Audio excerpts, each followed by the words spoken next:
মক্কার আবু জেহেল বলছে উনি কি নবী না জাদুঘর, আমি একটু ট্রাই করে দেখি। তখন সে ইয়ামান থেকে হাবিবে ইয়ামানিকে ডেকেছে, ভাড়া করে এনেছে, হাবিবে ইয়ামানিকে ইনভাইট করেছে। উনি বলতে পারতেন হাবিবে ইয়ামানি কে জাদুঘর কে জাদুঘর না, এই পরীক্ষা উনি করতে পারতেন। হাবিবে ইয়ামানি আসার পরে বলে আপনি কি নবী নাকি অন্য কিছু? বলে আনা নবিয়ুল্লাহ। বলে তাহলে আপনি একটা কাজ করেন দেখি, জাদুঘর হলে দুই জায়গায় কাজ করতে পারবে না, একটা হলো আকাশে একটা হলো কলবে। জাদুঘরের ক্ষমতা এই দুই জায়গায় নাই। বলে ঠিক আছে, আপনি যদি নবী হন দেখি আকাশের চাঁদটা দুই টুকরো করে দেখান। এই চাঁদটা কোন চাঁদ? যেটা আমার নবী ছোটবেলায় দোলনার মধ্যে শুয়ে শুয়ে খেলতেন। চাঁদ ঝুকতা তা জিদর উंगली उठाते महद में क्या है चलता ता इशारों पर खिलौना नूर का। দুনিয়ার বাচ্চা দোলনায় খেলছে, ঝুনঝুনি দিয়ে দোলনায় খেলছে, বিভিন্ন খেলনা দিয়ে। আমার নবী তো জন্মের আগেই বাপ হারিয়েছেন, 6 বছর বয়সে মা হারিয়েছেন। আমার নবীকে কে খেলনা কিনে দেবে? আমার আল্লাহ বলেন হাবিব, আপনার বাজারের দোকানের খেলনা না থাকলেও আমি আল্লাহর বানানো চাঁদ হবে আপনার খেলনা। আমার নবী যখন দোলনার মধ্যে শুয়ে শুয়ে এভাবে আঙ্গুল নাড়তেন, যেদিকে আঙ্গুল নাড়তেন চাঁদ সেদিকে চলে যেত, দোলনা যেদিকে যেত চাঁদ সেদিকে চলে যেত। তো আমার নবী চাঁদের দিকে আঙ্গুল তুললেন। হাবিবে ইয়ামানি বলছে আকাশে আপনার ক্ষমতা দেখান, যদি আপনি নবী হন দেখি চাঁদ দুটুকরো করেন। ফাশাক্কাল কামার, আল্লাহু আকবার জোরে বলেন। চাঁদ দুটুকরো হয়ে গেছে। আমার নবীর মুজিজা শুধু চাঁদ না, কলবের ভেতরে চলছে। হাবিবে ইয়ামানি বলে আপনি যদি নবী হন আমার কলবে কি চলতেছে বলেন। বলে হাবিবে ইয়ামানি, তোমার বাড়িতে ইয়ামানে তোমার একটা মেয়ে আছে, যেই মেয়ে প্যারালাইজ রোগী, অসুস্থ। যাও দেখো তোমার মেয়ে সুস্থ হয়ে গেছে, মুসলমানও হয়ে গেছে।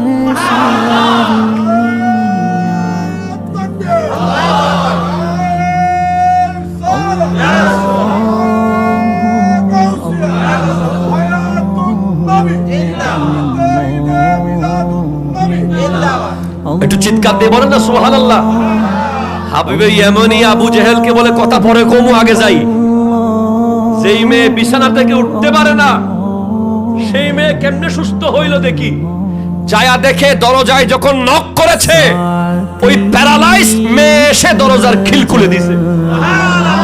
বলে বাবা ঘরে পরে ঢুকেন, আগে কালিমা পড়েন, লা ইলাহা ইল্লাল্লাহু মুহাম্মাদুর রাসূলুল্লাহ সাল্লাল্লাহু আলাইহি ওয়াসাল্লাম। বলে মা তোমাকে এই কালিমা কে শিখালো?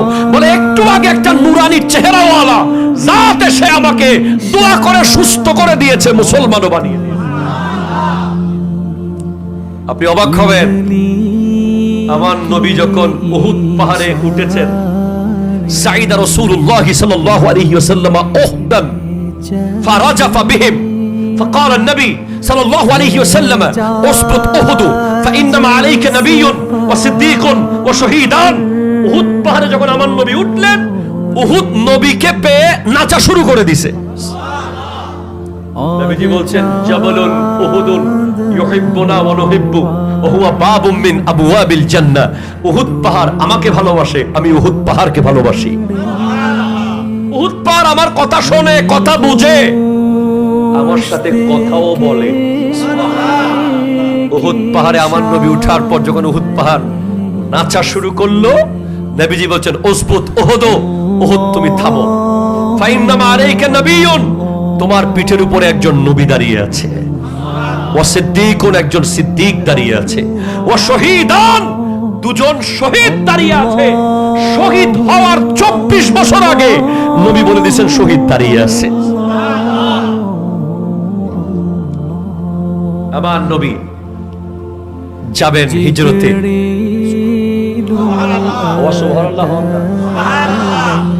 উম্মে মাবাদের ছাগল, যেই ছাগলের দুধ দেওয়ার কোনো টাইমই নাই, বাচ্চাও নাই, কোনো নিয়মই নাই। এখন নবীজি বলছেন, আবু বকর সিদ্দিককে বলেন না ওই ছাগল দুধ দিলে তারা খুশি হবে কিনা। আমার নবীর সাদাকায় যেই ছাগলের দুধ দেওয়ার কোনো সম্ভাবনা ছিল না, ওই ছাগলের ওলানের মধ্যে দুধ এসে ভরপুর হয়ে গেছে। আমার নবী যখন মদিনা শরীফে গেলেন, সবাই নবী দেখার জন্য দৌড়াদৌড়ি শুরু করেছে মদিনার মানুষ। এক বেদুইন পাহাড়ে থাকে, সে গুইসাপ খায়, সে গুইসাপ একটা হাতে ধরে হাঁটতেছে। তখন লোকজন বলতেছে, ভাই নবী আসছে, দেখতে যাবেন? তখন সে বলে, উনি যে নবী কেমনে বুঝবো? বলে, আপনি এসে পরীক্ষা করে দেখেন না। তখন সে গিয়ে আমার নবীকে জিজ্ঞেস করে, আনতা নবী? বলে, আনা নবিয়ুল্লাহ। জোরে বলেন সুবহানাল্লাহ। বলে, ইয়াতি সুবুত, আপনি যে নবী প্রমাণ দেন। আতা সুবুত, বলে সুবুত ফি ইয়াদাক, ফি ইয়াদিক, তোমার হাতেই তো প্রমাণ আছে। বলে কি? ওই গুইসাপকে জিজ্ঞেস করো আমি কে। কিতাব এসেছে, ওয়ানা তাকাদ্দাবু বিরিসালাতিহি, গুইসাপের মুখ দিয়ে বলা শুরু করেছে, আশহাদু আন্না মুহাম্মাদান আবদুহু ওয়া রাসূলুহু। একটু জোরে বলেন না।